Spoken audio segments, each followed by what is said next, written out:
to share my story with you.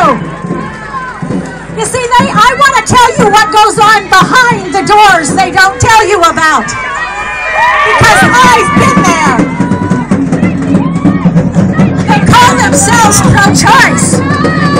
Would you like to hear the choices they gave me? They asked my name. They asked if my husband knew, and I signed the line under a lie. There were no choices. None at all. It was a poor choice, not a pro-choice thing. I went down the hall and put on a hospital gown as instructed and waited for them to call my name. I went down the hall and climbed on a metal table where they inserted me with saline solution. They told me it wouldn't hurt, and that much they were true about. I went home for 2 days to come back for the extraction of what they promised me was only tissue. Again, I climbed on their table, and the abortionist did his thing. But at the end of the process, they made the mistake of showing me her burnt little body from the saline solution as they threw her in a trash can. I had asked many times, is it a baby? And I had been assured it was just tissue. Lie, lie, lie. I went home broken, and it took me years to get my life back together. I tried to commit suicide 2 times because I knew I had gone beyond anything anyone could forgive. But let me assure you, God's arm is big enough to reach down and even touch Kay Pater.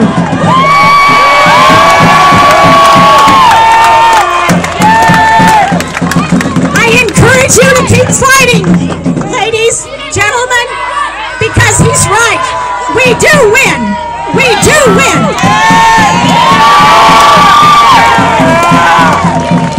Once I found out I could be forgiven even from an abortion, and I learned what abortion was really about and the real truth, I dedicated my life to telling it. And that's why I'm here today, to tell you the truth. Abortion hurts women. There is a thing called abortion syndrome, post-abortion syndrome. Many who have it, we need to love on because they don't even know they have it. It's when you become separated from your Creator and when life begins to mean nothing. I can only urge you to keep fighting, and as he said, read the back of the book. We win. One more thing. One more thing. I want to tell you this. I've been there. I've done it. And women deserve better. Thank you, Kay. You're our champion. It's so good to have you back in Australia. Thank you. Thank you. Ladies and gentlemen, I now welcome a man who has put a bill up in the Australian Senate against sex-selection abortion.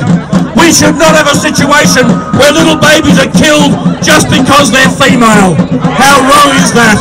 Ladies and gentlemen, welcome Senator John Monaghan.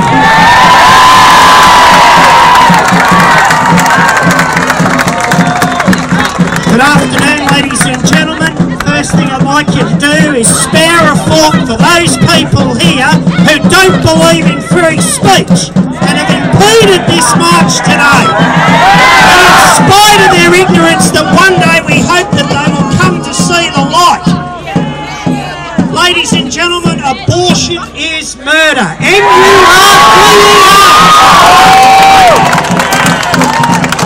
These people here, I feel sorry for them because their mother and father gave them the right to have a life, and they want to take away the right to life of others. Ladies and gentlemen, I encourage each and every one of you to think about the unborn, the most defenceless in our society. We've got people here today that talk about a woman's rights, but they don't talk about the female baby. They don't talk about the male child. Abortion affects children, it affects the father, it affects the mother, it affects society as a whole.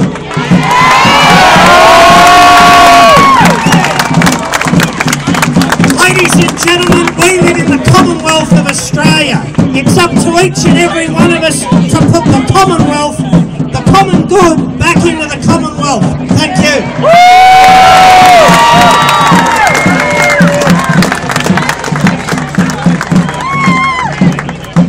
Ladies and gentlemen, the fight goes on at all levels of government, and that includes local government. I'm now asking to welcome from the Casey Council, a Casey councillor, Rosalie Christina.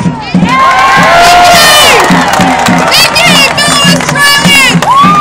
Thank you!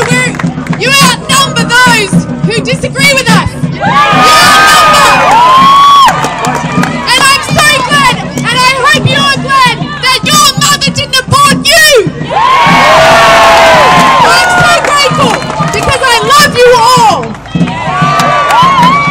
When I was young, my dad would wake us up in the morning and he said, "Wake up! Australia needs you!" I have a feeling he was right. I used to judge women for having abortions. Now 60% of the women that have abortions are from church or from church-based groups. We need to start in the church. In the church. We need to change the culture from within. Now, I don't judge them anymore, and I'll tell you why, and you probably won't agree with me, but that's okay. Because one day, when I was 20, I took a morning after pill. It may not be such a big deal, but I could have taken a life of a child.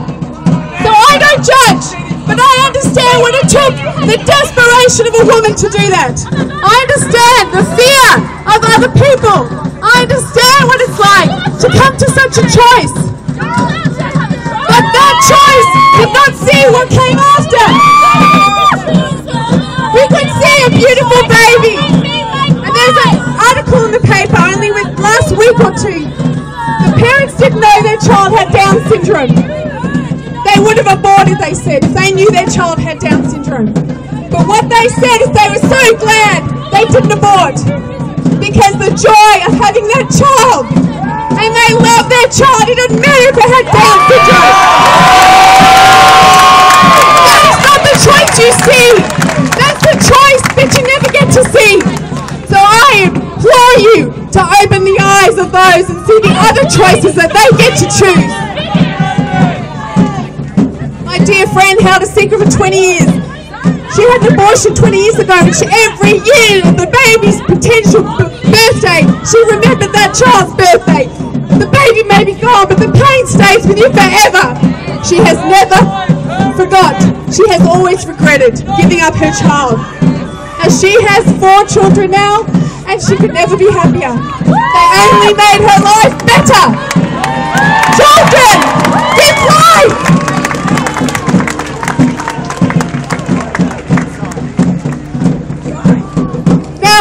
I'm not going to pretend motherhood is easy, but nothing ever fantastic is never easy. I had postnatal depression.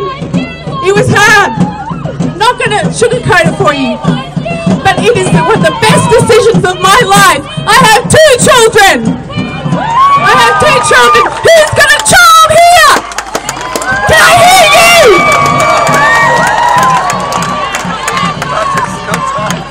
You know, most of my life, I felt bad about myself.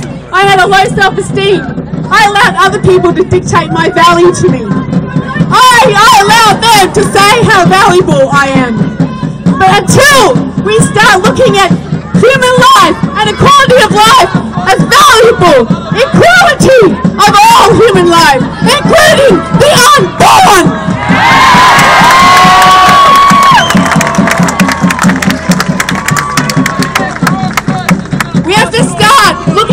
culture. Start changing lives. Okay. I'm going to leave you with a quote. The quote from Thomas Jefferson said, "The care of human life and happiness and not their destruction is the first and only object of good government." Good government. Let's restore it to our government. One more thing. Wake up! Australia needs you! Thanks, Rosalie. Ladies and gentlemen, that brings the March for the Babies to an end for 2013. And I want you to give a very, very warm thank you to our friends down here. A big round of applause for our friends down here.